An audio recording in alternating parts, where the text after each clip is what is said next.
Well, in today's gospel, we kind of overhear Peter and Jesus having a debate. And I would call it a debate on what it means to be happy. That might not be immediately self-evident, but that's what I think is happening. They're having a debate over what it means to be happy. What will bring happiness? It is, for that reason, at least as a debate in happiness, a little bit of a cryptic debate. There's not that many words are spoken. The word happiness is not even mentioned. And the words that are spoken might be a bit mysterious to us, but that is what is going on. A debate on happiness, on what makes for happiness. Now, we may not fully understand the context of this debate, but one thing we do understand is that if that indeed is what is going on, whether it takes place between Peter and Jesus or whether it takes place between you and me, this is an important debate. This is an important discussion because it relates directly and powerfully to our own lives. Because whether we know it or not, and whether we stop to think about it or not, we all want to know the answer to that question. Which is the proper answer? What is the right side of that debate? And that is because we are all searching for happiness. And you don't have to take my word for it, not that you would. Philosophers and religious leaders throughout history have agreed.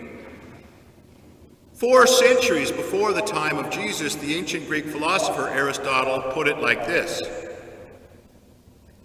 happiness is the meaning and purpose of life, the whole aim and end of human existence.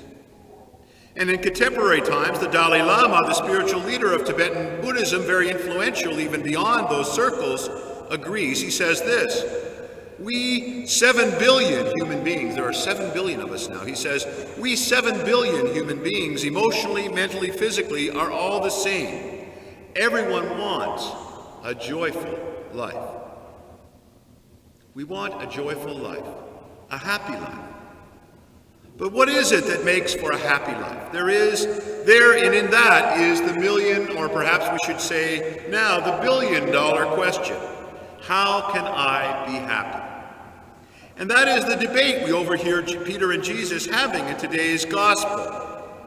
As I said, they don't address it directly, but that's what they're talking about.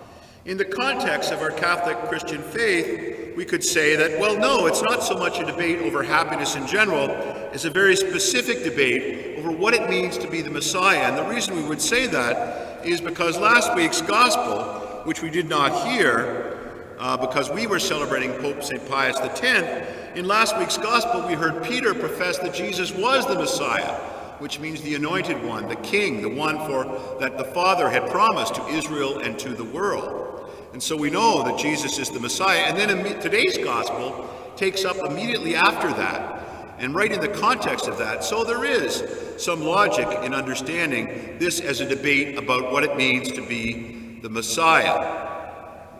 Jesus teaches them what it means to be the Messiah, or as I might say, what it means to be happy in a very counterintuitive way. And he says this, which we heard proclaimed. He was teaching his disciples that he must go to Jerusalem and undergo great suffering at the hands of the elders and chief priests and scribes and be killed. Now, as Christians today, it's difficult for us to enter into just how much those words shocked Peter and the disciples. We see the response in Peter, but the others no doubt were feeling the same way. It's hard for us to understand how shocked they must have been. In fact, in some ways, if we really want to hear Jesus' words as Peter heard them, it's better for us not to be a Christian. Because as Christians, after all, Catholic Christians, every time we walk into a church, we see an image of Christ on the cross. We're used to it. It's ordinary. We expect it. We know the story that Jesus is telling. Peter didn't know it. We know it. But we also know how the story ends with resurrection and new life. And so too often as Christians, when we hear Jesus saying these counterintuitive words about suffering and the cross, we just end up nodding our heads, oh yes, yes, yes, that's the way it is, and ignoring how truly challenging, how truly weird it must have been for him to talk like that to his apostles and to his disciples. How truly weird it must have been that he was willing to do this, to walk the road to Jerusalem, to suffering and death.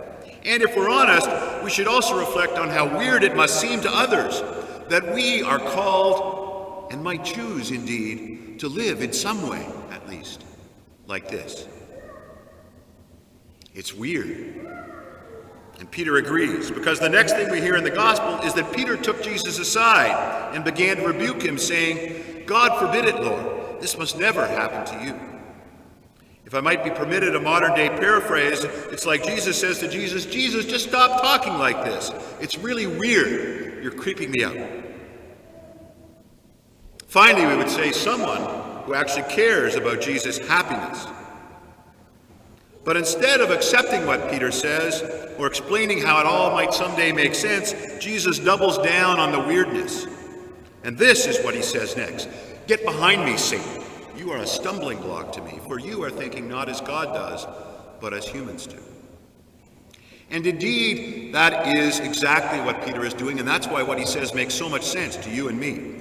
He is thinking that happiness can never be found on a path that involves pain, suffering, and so far as he can see, ultimate defeat, because that's what death is from a purely human perspective, defeat. And like Peter, as I said, that is how you and I naturally think. And we're not wrong, not completely. But we are also not right, not completely. So how is it that the search for happiness can take Jesus down the road to the cross?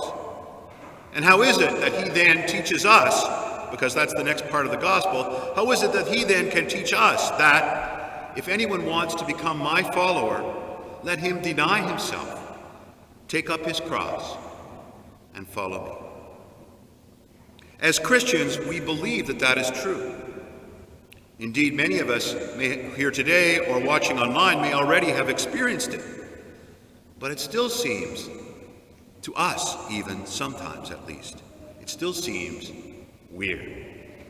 So how can it be true?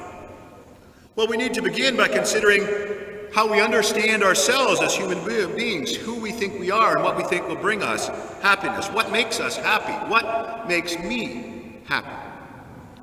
It's a question we ask ourselves all the time, although not always explicitly, and for most of us, the way in which we answer that question, as I said, often without really thinking about it too much, to be happy is to have what I desire. We all have desires, things that we want in one way or another to possess, to make our own. Some of our desires fall in the realm of material things, material possessions. We want perhaps the latest, or at least a newer iPhone, the newest, or perhaps a newer car, or even maybe in some cases a new house or a newer house. Other desires that we have are less tangible. We want, I think, to be loved. We want to be respected for who we are. Some of our desires, we might say, even are noble. We want to be a good parent, child, husband, or wife. These are our desires. And we are right that happiness comes from gaining what we desire. But if that is true, if that is complete, if that is the whole answer, that just pushes the billion-dollar question down the road. It doesn't truly answer it. Because, as I've just set out, we all have many desires. So which desires are good? Which desires will bring true happiness? In our society today, we're quite happy to not really answer the question, to stop with our desires. Our sense of justice and right is based on self-determination and individual freedom. Who will decide which desires are good? That is the wrong question, we would say. Rather, the question should be, which desires are good for me?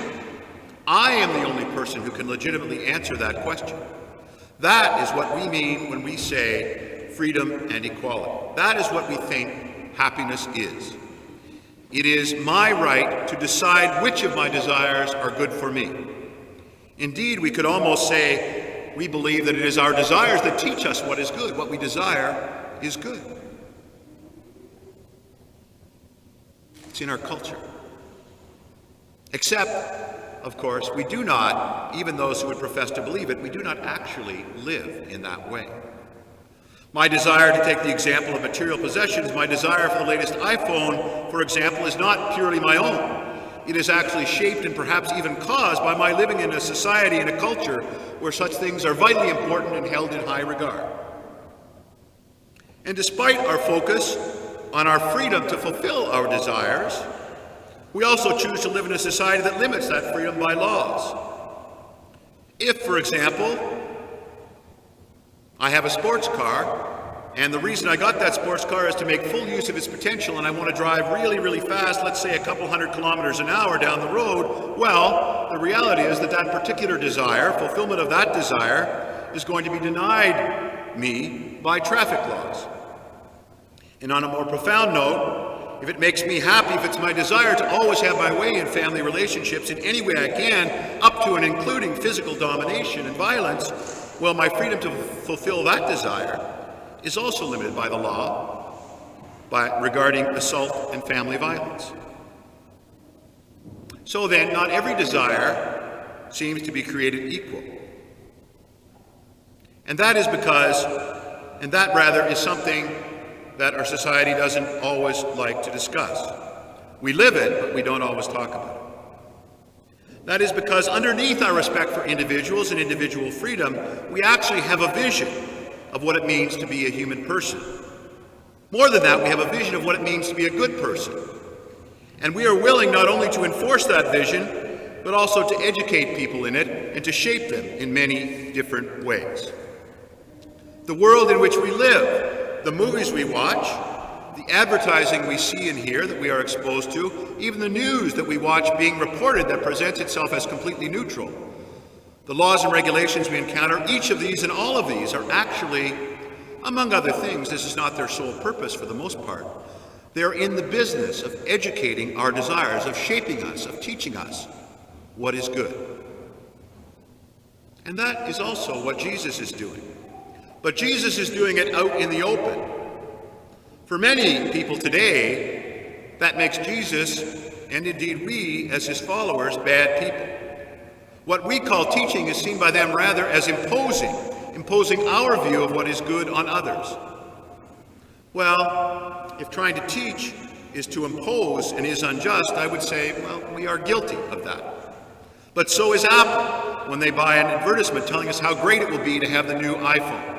So are hip-hop artists as they write their lyrics, talking about life and meaning.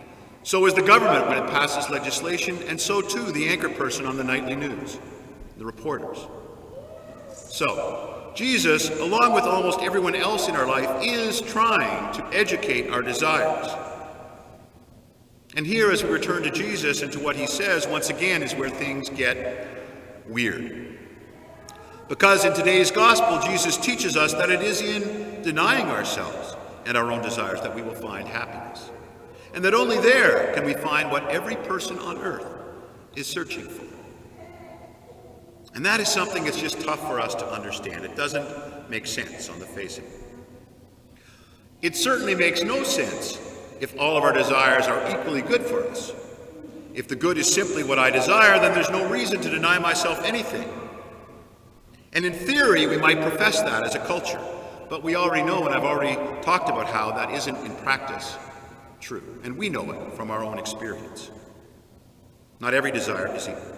Some days, for example, a parent's desire is to yell at their children. They've just driven you crazy, and that's the desire at that moment.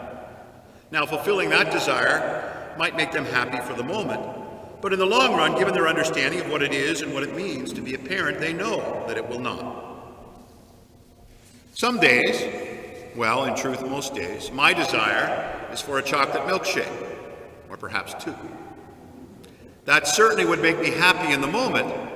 I have experience of that. But in the long run, I've discovered, somewhat painfully over time, that it does not, unless you like carrying a lot of weight around with you every day, up and down the stairs. What Jesus is trying to teach us, the direction in which he is trying to educate our desires, is away from ourself, away from the I, me, mine, to which we are constantly tempted by so many things, by our impatience towards our children, by our love of chocolate milkshakes, by our appreciation of the technology in the latest iPhone. I've heard that the cameras are significantly improved in the latest model. Jesus is trying to move us away from those things, attractive though they may be at certain moments, and towards true relationship. To move us, in other words, towards love. Love of God but love of others, love of our neighbor as well. And to truly love others, God or neighbor, inevitably is also, at times, to deny ourselves.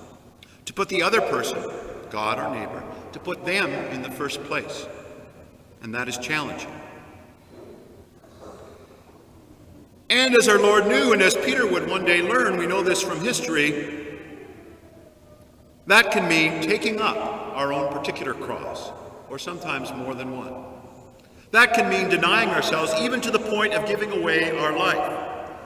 The history and life of the church is full of examples of this, giving away our life in ultimate ways in the shape of the martyrs, the way, for example, that St. Maximilian Kolbe, a Catholic priest imprisoned in Auschwitz, chose to take the place of a man who had been condemned for no reason to die of starvation. He took his place, he died in his place, and that man was present in St. Peter's Square in Rome the day St. Maximilian was canonized. To give away your life completely. But there are other ways to give away our life. Everyday ways, the way a parent actually most of the time manages to be patient when everything in them says, it's time to explode.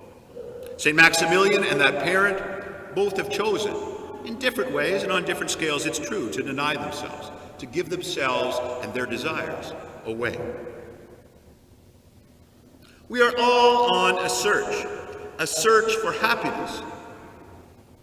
Each of us, it is true, is unique. There is no one exactly like you in this world.